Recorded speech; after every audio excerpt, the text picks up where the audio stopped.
Welcome back, or welcome if you're just joining us. It's the France 24 debate. We're talking 1 year gone for the more than 200 schoolgirls abducted by Boko Haram in the northeastern Nigerian town of Chibok. Joining us from the Nigerian capital, Louisa Ono Aikomun of the Echoes of Women in Africa initiatives. Thanks for being with us here on the show. Here in the studio, we're back with Julia Wono, Cameroonian journalist, and with Internet Without Borders, and Michael Kirtley of the World Memory Film Project, and former UN General Dominique Trinquant.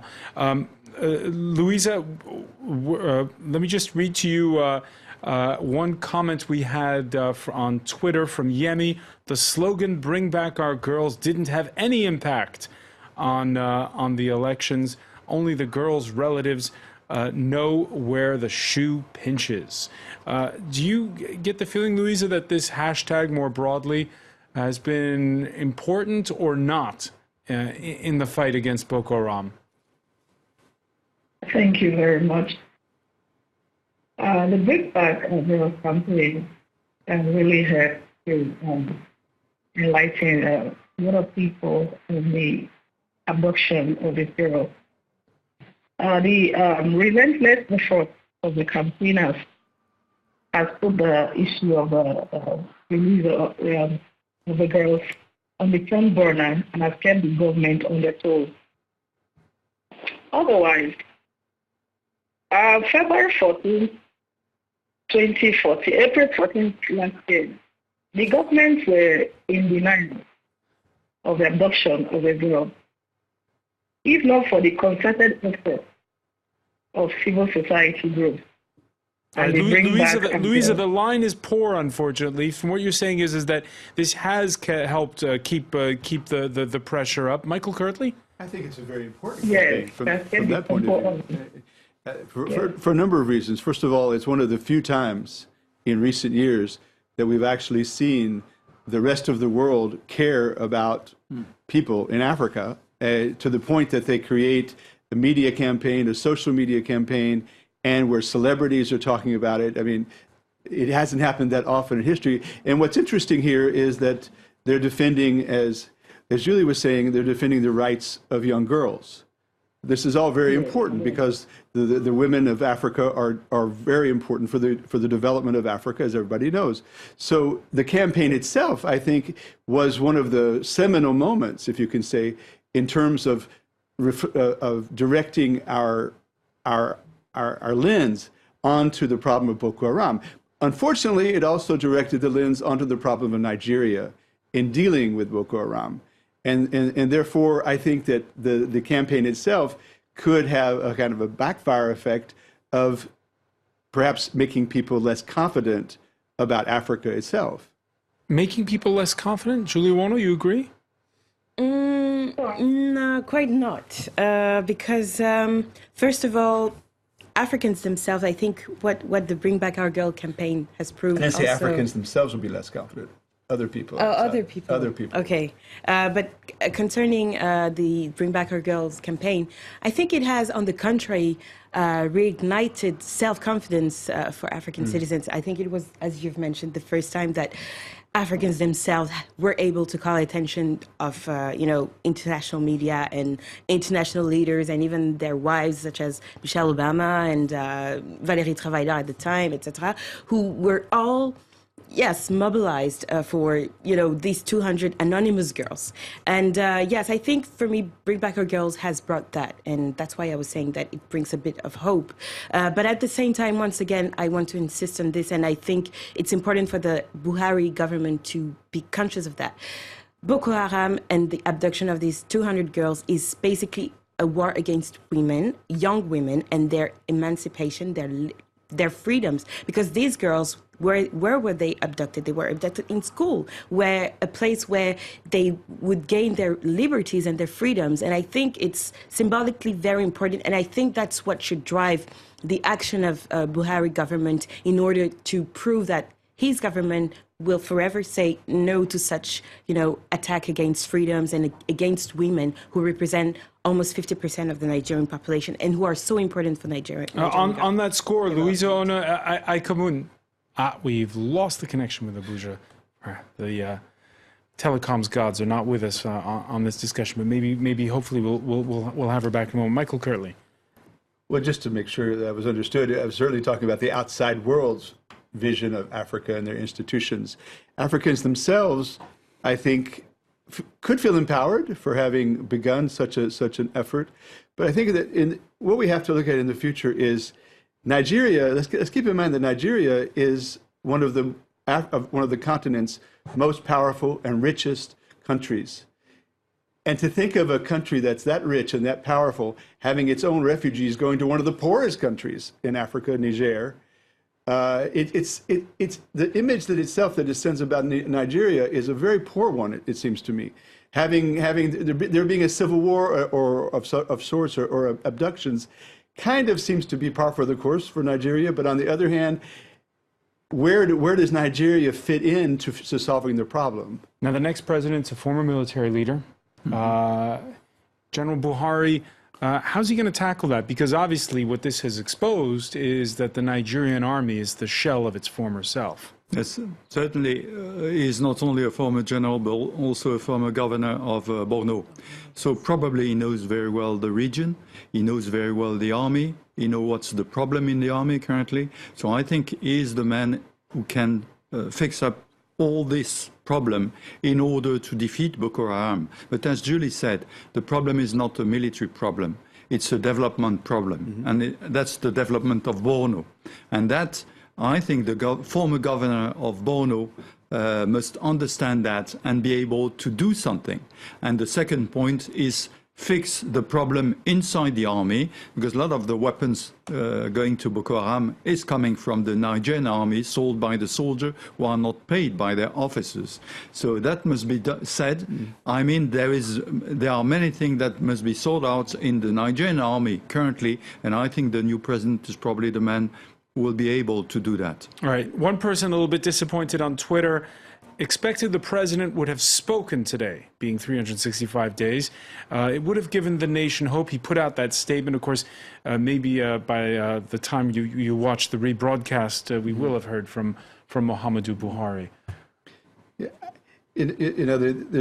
there's definitely an opportunity for the new president to set himself aside from what's been happening in the past, but I think we shouldn't overlook the fact that it's not just underdevelopment, and it's not just kidnappings, it's not just violence, it's also Islamic radicalization. That's a big, big issue in this area. Which is linked to development. And of course it's linked to development, but saying the root causes of something doesn't mean you understand the solution to the problem. And I think that President-elect Buhari actually mentioned that in his editorial. He said that he understands that it's a question of poverty. The question that I have is, once that genie is out of the box, how do you address that in such a way that the government of Nigeria, which he himself is Muslim, the northern part of Nigeria, generally speaking, is Muslim, how do you attack Islamic radicalization in a Muslim country where most Muslims are living under, they even describe it themselves in northern Nigeria, under Sharia law? It seems like a very complicated task in Nigeria. Well, we have to remember that radicalization is very recent historically. So for me, it's a sign that it's not something that is, that's coming from within the Nigeria. No, it's been imported in many ways. It's been imported, and the importation has found a ground to develop, and to have these young people committing such horrible crimes. So for me, the solution, I remember Aliko Dangote, who is a Nigerian billionaire. He made an announcement last year, which was, I think it was some sort of PR, but I think it's important also to highlight it. He said, okay, I want to invest in the north of Nigeria, and he was ready to, develop his business in northern part of Nigeria. I think that's very concrete, and that's what people are waiting for, and that's why people went out so much on March 28th to vote, because I think that it's a message of hope that they're sending, and it's something that General Buhari should hear, definitely. All right, reaction on Twitter. Time to cast off all partisan divides is now. To use every resource available to our nations and allies to bring them home, bringing them being, of course, the girls. On that score, Louisa Ono Ekomun, let me ask you, what are you expecting from the new government, and what is it? Do you think it has a plan when it comes to development in the Northeast and helping young girls stay in school in northern Nigeria? Yes, the incoming government, they have a plan of security, because the Northeast have to be secured before you talk about other areas of development. So we are very hopeful that the incoming government will put in place comprehensive security measures before development and the return of the girl child to a schooling space for development. Though in the rescue of the girls, the incoming government have not really made a committed statement, but we must pressure them to put it on the front burner. The rescue of the girls will eventually... Louisa, unfortunately, I'm going to have to interrupt you again. We're not having much luck with the connection, but hopefully we'll have it fixed before we're done. By the way, it's not just girls. We're going to listen now to a 10-year-old boy from the northeastern town of Damasak. He's now a refugee in neighboring Niger. The teacher told us that Boko Haram was here, and he told us to run to the river. But we could not cross, it was too deep. Then a man came on a motorcycle. He said he wasn't from Boko Haram, and he was looking for help. When we got out of the water, he took his gun and pointed at us, saying he was Boko Haram. Then he took us. Now, the story of that boy, Dominique Trancon, is that his father rescued him by paying a ransom, the equivalent of $50, before the whole family upped and moved. It's quite telling, isn't it, that, you know, there's part Islamist radicalization and part, well, profiteering. Yeah, I think that the leaders are using Islamic radicalization in order to get the power. And they are using these poor people around because they've got no job, they've got nothing, so they kidnap people, and then the people, you've got the troops to fight, and they are losing a great number of soldiers. When they attack against Cameroon, in fact, on a motorcycle, you had 3 people, one was driving, and one other fighting, and the second just taking the weapon when the weapon was falling in order to fight, and there were hundreds of people who were killed like that. So I think that there are 2 things to do. And could that be why we've seen less fighting in the last couple of weeks? People expected Of course. When you're losing so many soldiers, then the people are reluctant to go to fight. And so I think that the right thing is on two tracks. Development, of course, to provide something else than a Kalashnikov to these people. And secondly, defeat the leader. The leader, you don't have to discuss with them. You've got to kill them, and that's it. And then the soldier, without their leader, if you provide them with jobs, with development, with school, with things like that, you can solve the problem. Of course, it will take years. Years. I'm not talking about weeks, years. But to defeat the leaders, it can take months. But then you've got to have the program of development for the people who have no longer a Kalashnikov in order to earn their money. What do you do though in northeastern Nigeria if you do push them out? And again, the fighting is still ongoing. How do you keep the residual force there for a long time? Is it going to be like northern Mali, where we're going to have this big international presence for a long time? No, I think really this is the problem of the Nigerian army and the Nigerian government. The Chadian and the Nigerian force don't have to stay in this country. First, the Chadian and the Nigerian force don't want to stay. They are fighting, defeating, and they've got to go back home. They've got their own problem at home. I'm glad that you have so much confidence in the Nigerian military. But the fact is that whenever the Nigerian military has done a show of force in northeastern Nigeria, they have often gone with a very heavy hand. They've killed lots of civilians.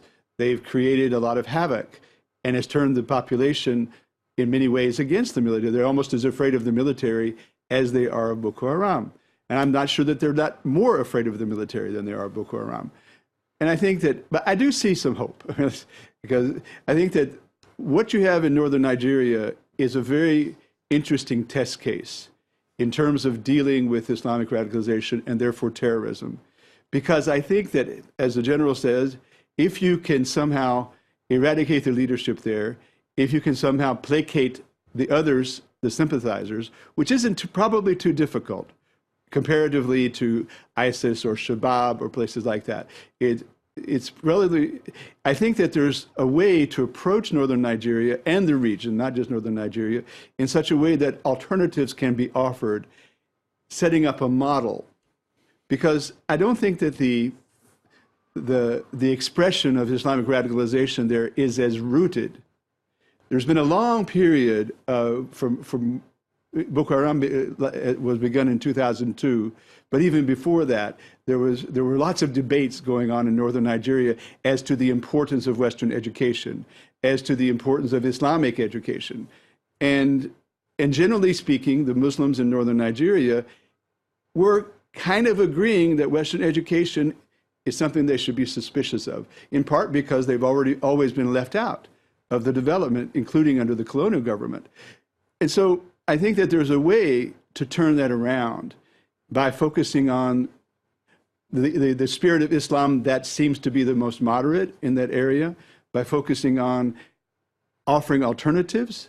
And I think that if we do that, and here's where I think that the international community is very, very important, because there's an opportunity in northern Nigeria to stop the spread, I believe, of Islamic radicalization.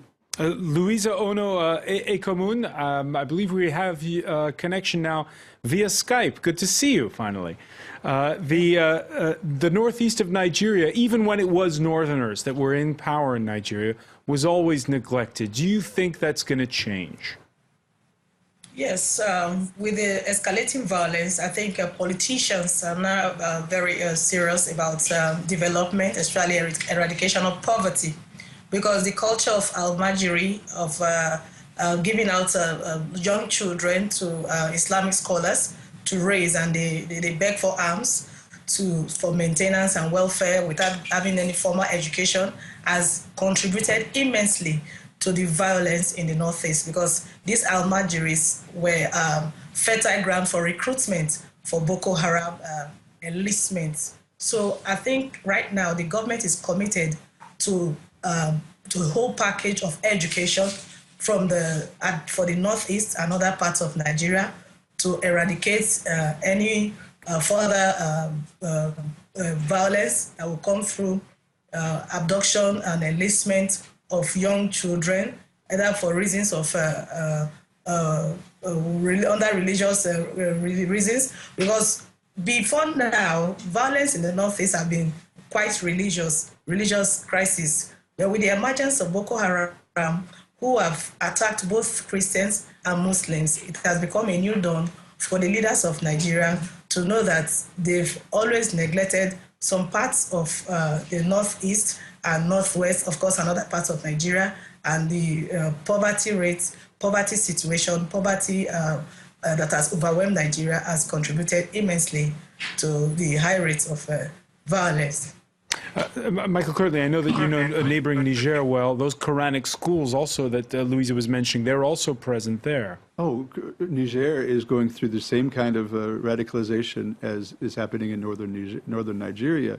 But there is, you see, the problem is that in Niger, in Mali, probably in Chad, you have this influx of missionaries from the Middle East, in some form or another, from the Wahhabi influence.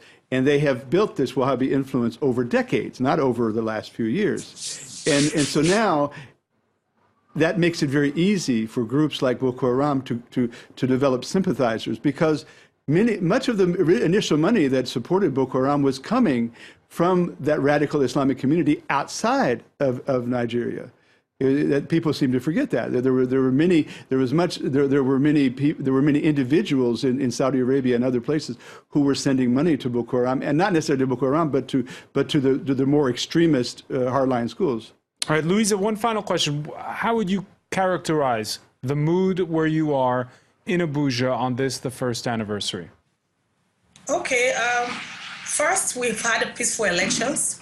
Winners have been congratulated. So for us, it's a silver lining because we've made an effort, concerted effort, to employ the present government, the outgoing government, to put in comprehensive measures for the rescue of these girls.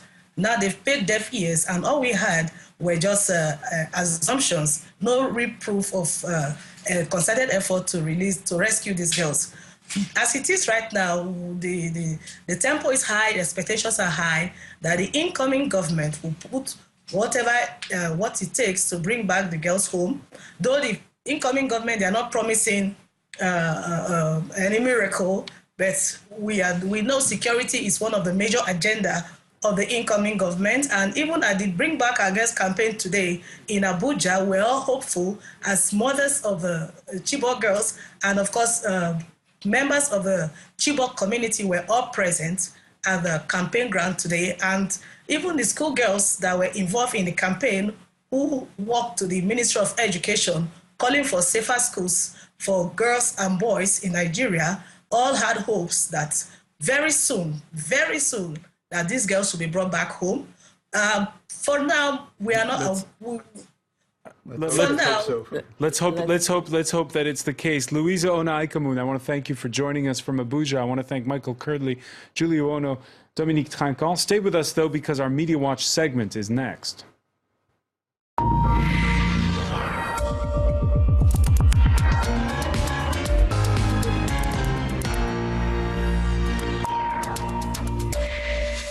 And we say hello to James Creedon. Hi, Francois. Obviously, it's being a story that is quite linked to a social media campaign. Lots of reaction on the French and international media concerning the story today. Just a quick look at the French media, first of all, and personalities who've thrown their weight behind the campaign. Valérie Trierweiler, the former First Lady, has been a prominent supporter of the campaign from the beginning, and she wants to keep hope alive, says this headline in the left-leaning French daily Libération. She tweeted as well to get everybody to encourage people to go to the Champ de Mars near the Eiffel Tower at 1 p.m. for a rally. The Education Minister also tweeting, saying that the Nigerian schoolgirls, that an end needs to be brought to this horror and that schools need to be protected. She was pictured with the hashtag as well this morning. Faces also being put to the campaign and to the figure of 219 schoolgirls. So their faces being tweeted in that image as well as their names. And I think it is all often useful to remind, I suppose, to recall that it's not just a figure, but names and faces. So lots of, I suppose, a reminder 365 days on, Francois, on social media that the campaign is still not over, and hashtag never to be forgotten as well being used to recall all of that. I think it's worth pointing out as well that some have criticised the campaign as being a failure.